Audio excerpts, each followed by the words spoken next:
The Poetry Nook is a cozy monthly conversation about the magic of poetry as a mirror and container for our lives. In each episode, we bring a poem to the table, or two or three, on a theme that speaks to us, and talk through all the language, logic, and emotions that come with them.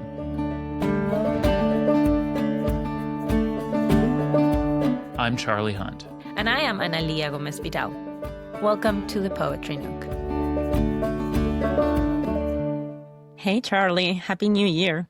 Happy New Year to you. You know, it's a new year. It's a time for new beginnings, perhaps, hopefully. But it's also sort of an interesting seasonal time of the year where, you know, last time when we talked about fresh starts and things like that. But it's also really interesting to me because this time of fresh starts happens during a time of the year when, you know, at least in the sort of northern hemisphere, there is, you know, we've got really cold temperatures. We've got more darkness than light because of how we're going around the sun. And that always sort of seemed to me an interesting time to like get up a bunch of new habits and like try to be ambitious and all of these things. And so today we thought we'd talk about a couple of poems that deal with these themes of cold and darkness.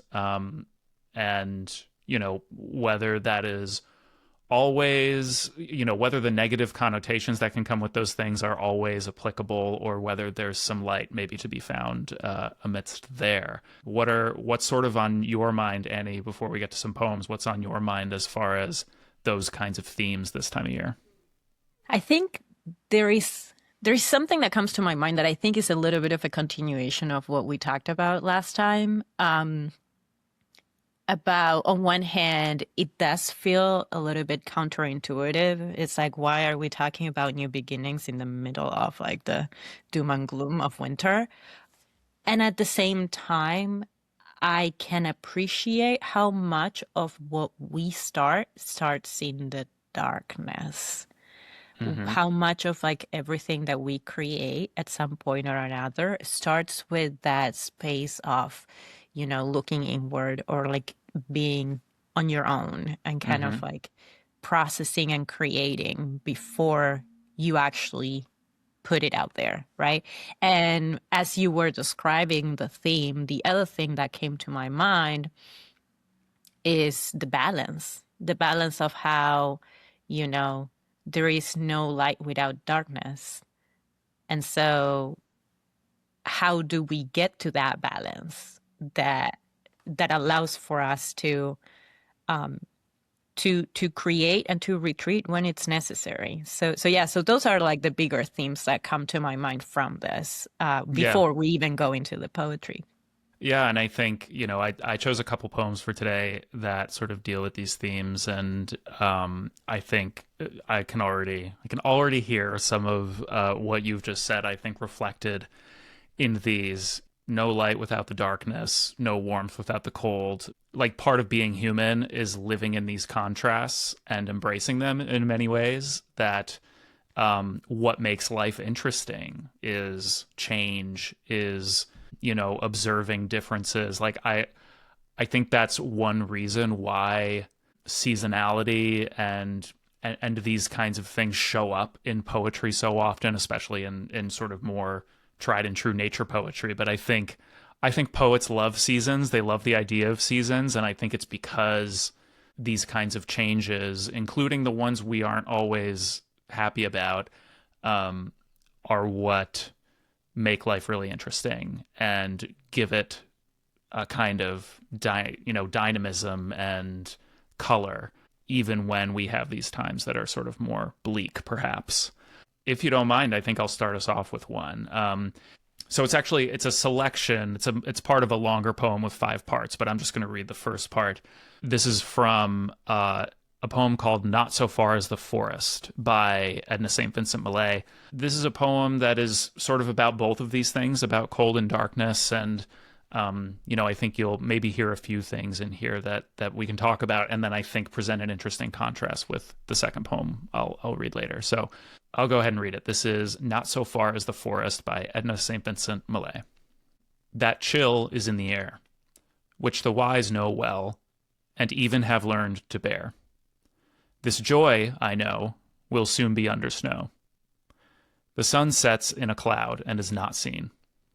Beauty, that spoke aloud, addresses now only the remembering ear. The heart begins here to feed on what has been. Night falls fast. Today is in the past. Blown from the dark hill hither to my door, 3 flakes, then 4 arrive, then many more. So I think, a few things going on here. We've got snow, which is our, universal signal that it's winter. And I think some interesting kind of reflection happening here that, not only is it cold, it's the snow. In the poet is going into nighttime, and I think reflecting on that. In hearing that maybe for the first time, Annie, does anything sort of spring to mind? Any phrases or words jump out to you? So I would say the first part in particular, the first stanza, make me think of, so we were talking about cycles, but I think that something else that we have talked about in the past that came to my mind is impermanence. Mm-hmm. So in some ways, the idea of like the wise know well and even have learned to bear, but they can also, like, there is wisdom in knowing that there is a specific time frame to going through that. And Right, they're not then in denial about it. Yeah. mhm. And then you can see, like, and think about not just like that moment in time, but kind of like the cycle and knowing that it is a cycle. So I think like that was the thing that, like struck me right away about this, especially like hearing it for the first time.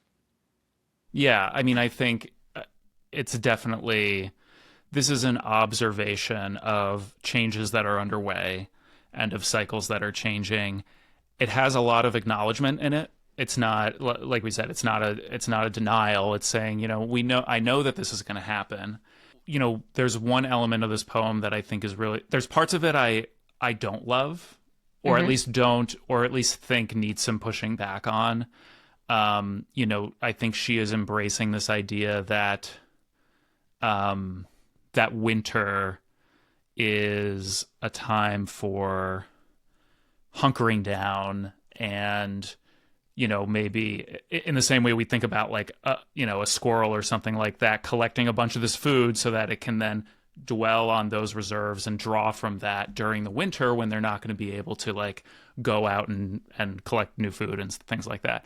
And I think there's elements of that in here, right? The heart begins here to feed on what has been. Like we've been building up all of this creativity and maybe saving money or saving food or all these things, the nourishment of life. We've been creating that and storing it up all year. And now in the winter, we're going to sort of hunker down and feed on that rather than, go and explore new directions. And I think that is sort of in contrast to how we sort of talked about these new beginnings, last month and a little bit now. And I think that's a common way to think about winter, and it's not wrong. I don't know if you've ever read the book Wintering by Catherine May, but it was a very popular book a few years ago, and it sort of was all about embracing the winter as a period of reflection, of stepping back, of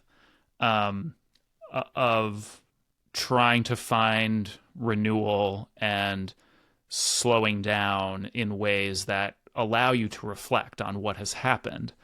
Acknowledging that, today is in the past, so let's look back. But, I think we can talk about it, but like whether that is always the right way to think about winter or think about this time of year, and whether change can happen anytime. So what I'm hearing you say is that in some ways the image of winter that you get from the poem is a more passive one. I think so. I think so. I mean, she, I mean, I think I get a sense of her looking out the window and observing, like, okay, I'm counting 3 snowflakes and then 4, and then we're just watching it go by. And I'm inside, I'm insulated from the outdoors. That's fine. It's cold out there. But I am getting a more passive sense that it's even the life that is being lived by the speaker of this poem at the moment is not one that's based in what's happening now, but it's feeding on things that have been. That beauty, whatever beauty is in life at this moment for the speaker is, she says, addresses now only the remembering ear. Basically, she's sustaining herself, at least how I'm reading it. She's sustaining herself in beauty that we need to survive and feel like we're human, beauty that has happened previously, things that are in the past, dwelling on those things in the absence of other, other beauty because, maybe because winter has sort of stifled it out or the cold has snuffed it out. But maybe that's too pessimistic of a take on what she's written. It's interesting. So I can see where you're coming from with it. And at the same time, I do feel that there is a little bit of this in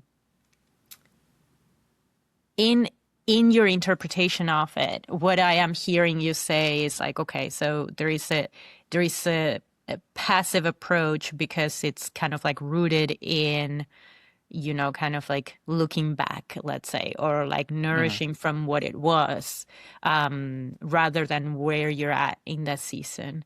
And what comes to my mind as you are describing that is that from my perspective, it feels less passive if you think about observation Mm-hmm. as part of the active presence in that moment, right? And so like Yeah. even the fact of the counting the flakes is very much Mm-hmm. an exercise in mindfulness. That's a really interesting point. That's so interesting. I hadn't thought about it that way. I mean, I think now that you mentioned observation, I think that's a perfect word to, I think, challenge this interpretation, because this traditional way of thinking about winter is like, okay, it's been a busy year, now it's time to rest. And but to your point earlier, right? You need rest in order to, like, quote unquote make something happen later. In, as you and I know, Annie, like in a scientific experiment, like you need to have observation before you have results or before you have implications or important conclusions you can draw. Like you have to have the observation period, which sometimes can be slow or appear passive or even be, quote unquote boring, but like it is a mindful active looking at of the world that then is sort of like a prerequisite to whatever more maybe active appearing or presenting or kind of flamboyant even activity or creation or growth that happens later, maybe in like the spring or summer. And the follow-up word that, let's say, that comes to my mind from that, which I think you're hinting at in your reaction, is integration. Mm. You cannot integrate what you haven't recognized and observed. So in some ways, the resting, the hunkering down, the observing the flakes through the window is a way of observing that allows for you to raise that awareness that can be integrated later on. And that this is something that I usually discuss a lot, like in terms of our careers. Like if we are in it's valid for our careers and it's valid across the board, in my view, that if we are constantly kind of like accumulating or moving without those moments of observation to then integrate, then we're running the risk of not really connecting with, what makes us, like what really drives us and what we are capable of or have been capable of, right? Because like in some ways, there is this sense of not enough that keeps us moving forward, but that moving forward is not necessarily purposeful or with a clear Hmm. direction. And so that's where I think that, like in some ways we're vindicating the value of that observation as that prerequisite. I really love how you put that. I think, yeah, because it's not, I think one way, and I think we've talked about it in this way before, but that this idea of rest or being still, I think we talked about this when we talked about Mhm. stillness, that like stillness and the watching of the snowflakes and mindfulness and things like that are, they're not only valuable because of like how they can lead to productivity later, or like what that they can yield, they can bear fruit later. They're also valuable in and of themselves as kind of isolated acts in that moment, so that it's not, so that we don't have to have this feeling about the, in this case the winter, that it's like, well, I just got to get through this. Like we just have to, um, I mean, she says, which the wise know well and have learned to bear. And, and I think part of my kind of pushback on the perspective of Hmm. this poem is that, especially when she says, this joy I know will soon be under snow, that like joy cannot grow or survive in the, and I Hmm. don't know that she's making quite such a blanket statement, but like, I think, I would want to believe that sort of joy can still exist. I mean, I think of snow, it depends on how you think about it. Like I think about sledding with my brothers and like, fun that can happen outside in the snow. And so it just kind of depends the perspective. So the funny thing about snow for me is that where I come from, there was only one time that it snowed, very, very little. And it was like the first time in 100 years that that had happened.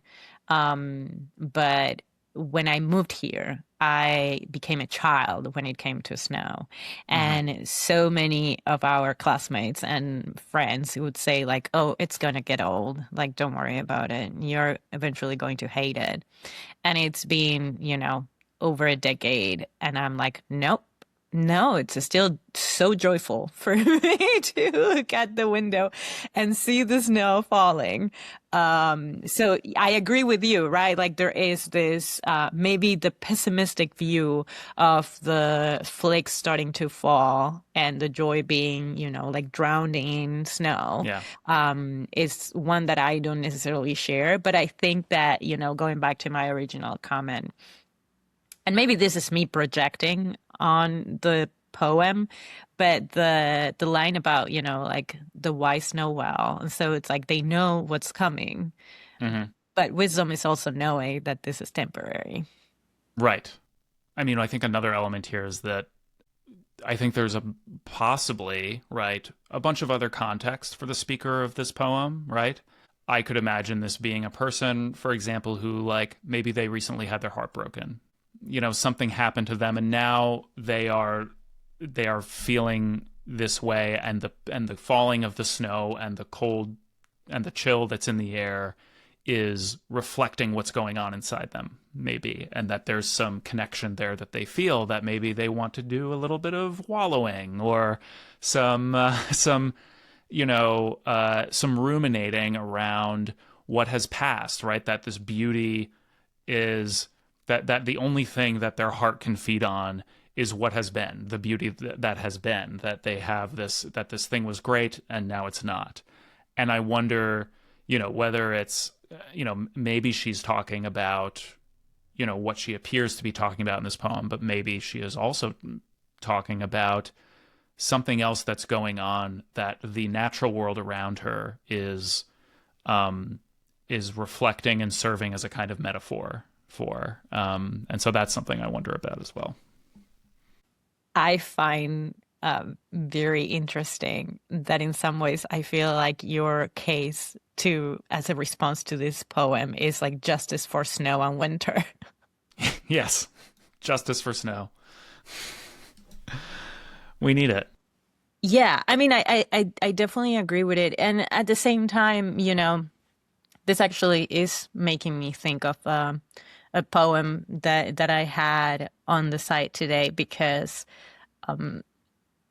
I think in my mind it's a little bit more about like justice for observation and Yeah, yeah, for that moment, right? Of, like feeding on what has been, but also making sure that you are integrating it so that you move yeah. forward.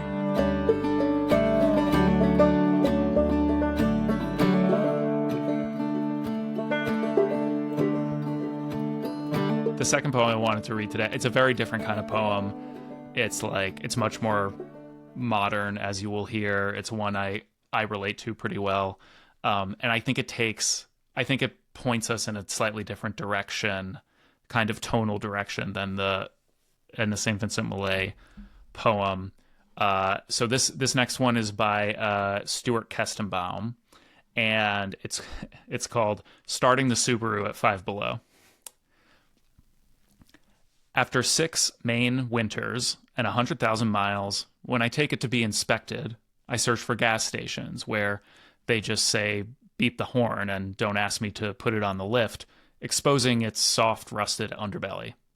Inside is the record of commuting: apple cores, a bag from McDonald's, crushed Dunkin' Donuts cups, a flashlight that doesn't work, and one that does. Gas receipts blurred beyond recognition.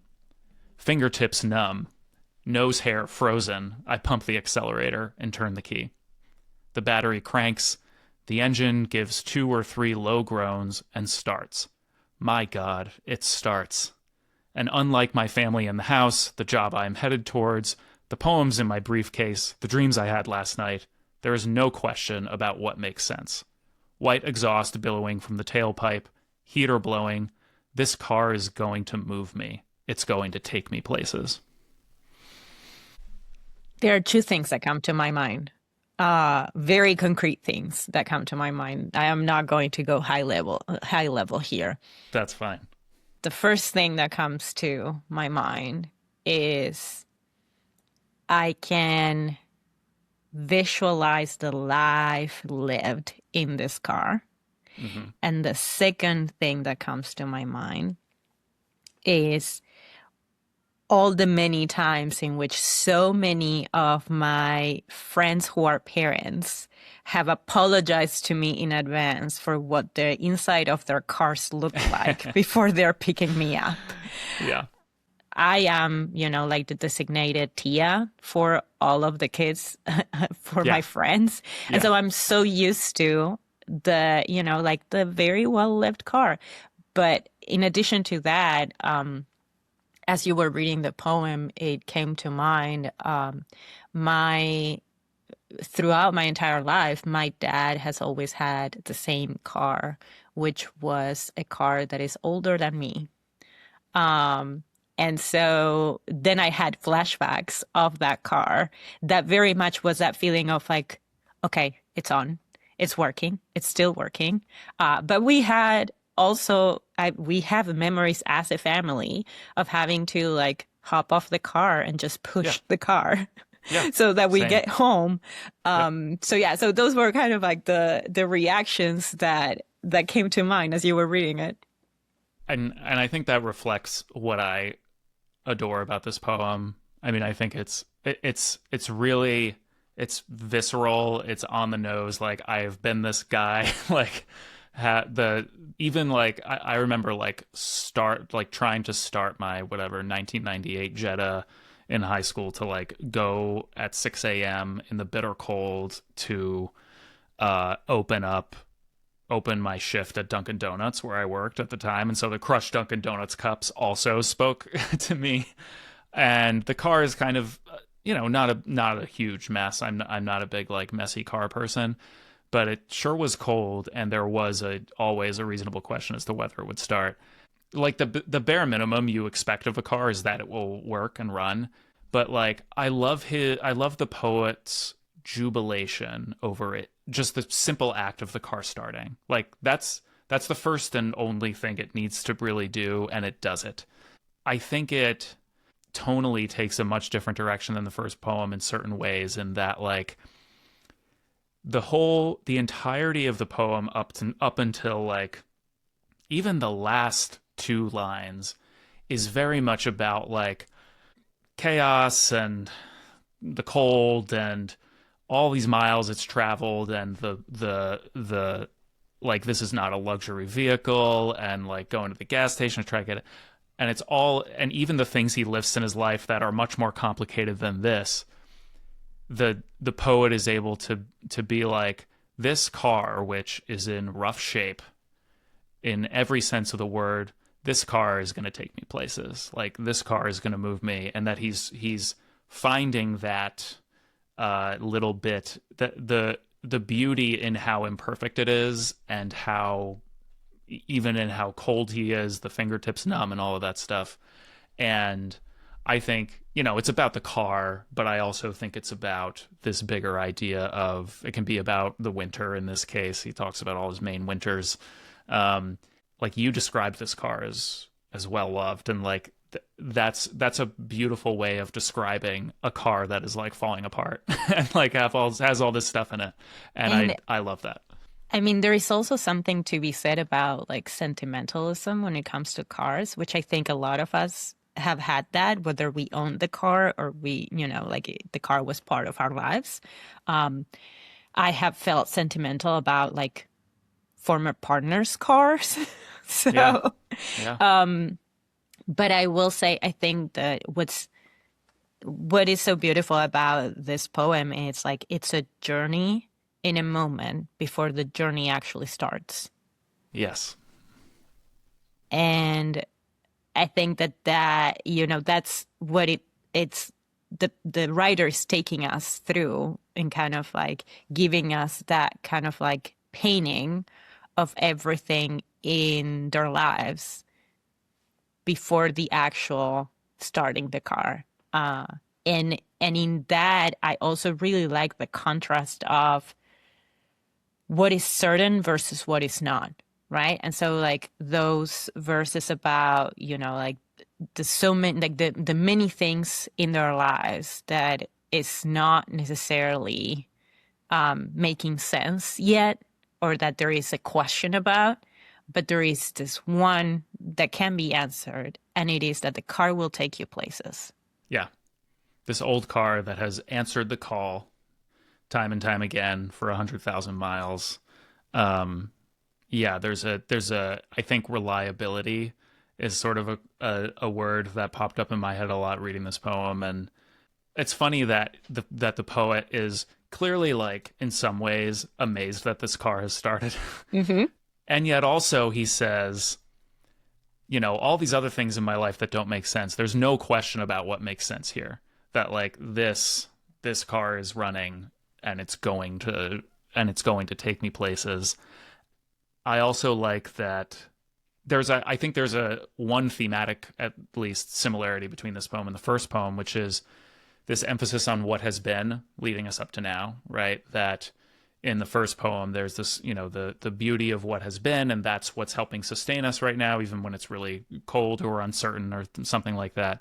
And in this case, to your point, like this car holds the evidence of a life lived. It has all of the hallmarks of a well-loved car, a car that has seen all kinds of experience. Like if the car could talk, it has seen this guy probably in ups and downs, and in good days at work and bad days at work, and all these kinds of things.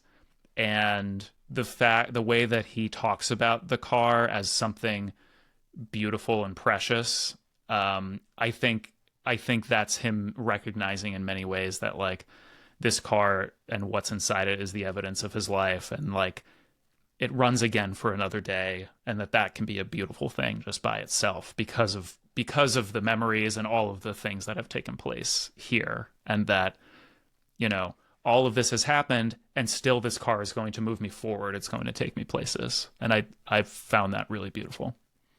One dimension where I can see the comparison between the two, and I can also see potentially why you seem to be more excited about the second one than the first one, is a dimension of like the temporal dimension of it.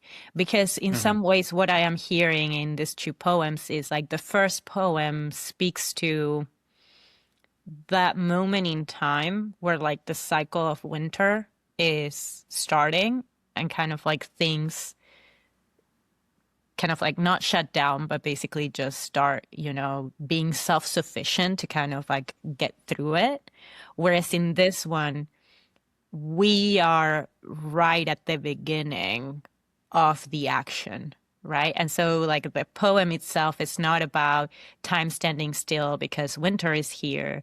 It's despite the fact that it's winter, we are just getting started so that we can go places. While also, in some ways, the descriptions of the second poem speak directly to the things that feed you from Yeah. the first poem. Yeah. The past. I mean, much of this poem is about the past. And then it ends in this place of possibility of, because we also don't know what's going to happen next. Like it's funny because like he's saying this car is going to take him places. Maybe it breaks down like 1 minute after this poem ends. And that, that happens too. But I think ending the poem in that spot is really nice because it leaves it open ended. It leaves open the potential for possibility and great things to happen. And yes, I think you have nailed why I think I prefer.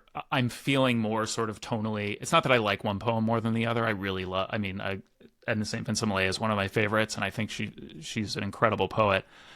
I think sort of thematically, this one is speaking more to me now because I feel like I need it. I need a, however you want to put it, a light at the end of the tunnel of a set of possibilities.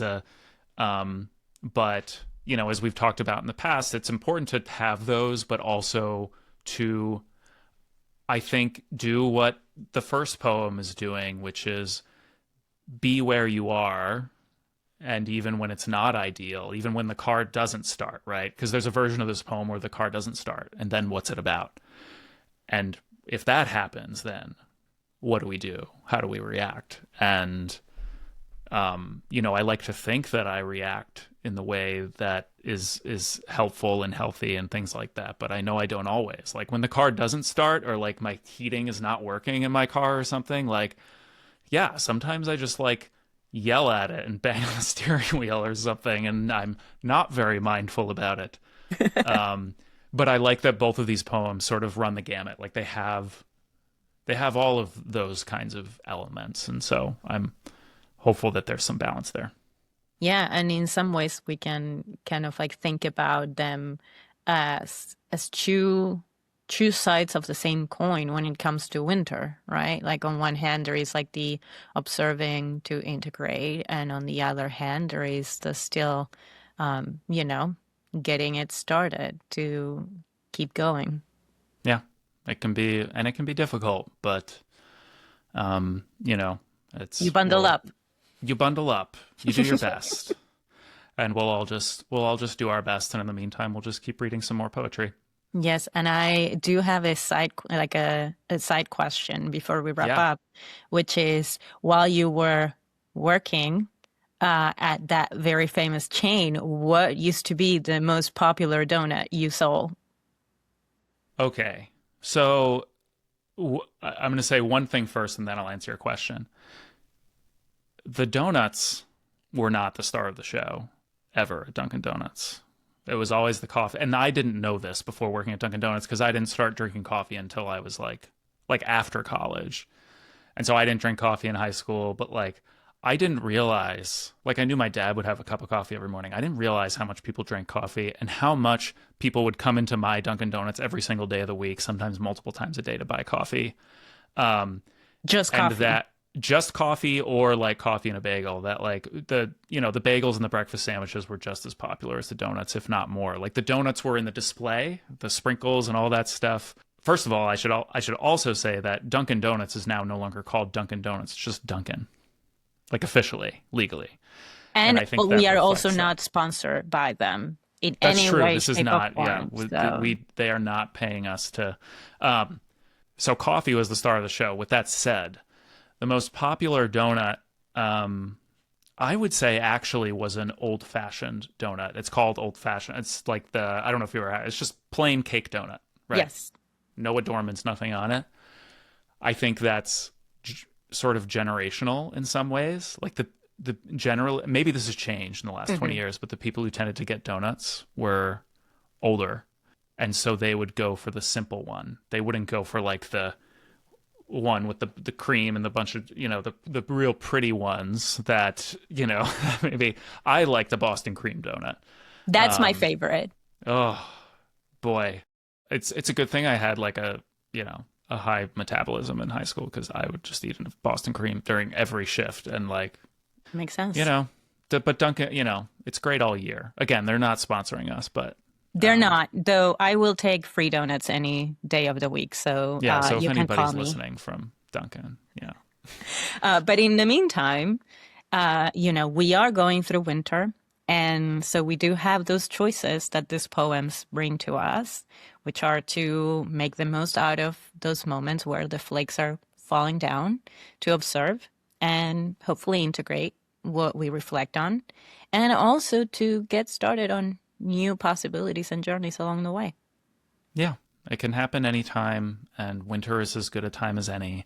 And there's always beauty to be found out there. So thanks for talking through that with me, Annie. I'm gonna try to live by those words for the next couple of months as we work through the winter.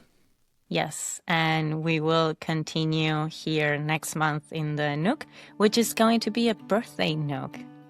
I'm very excited to know what it's going to be. Like, the theme is it's your birthday. I really would like to know. I can't wait to find out what that means as far as the kinds of poems we'll be getting. So I'll just have to wait to find out. Have a great weekend, Annie. I'll see you next time. You too. See you next time.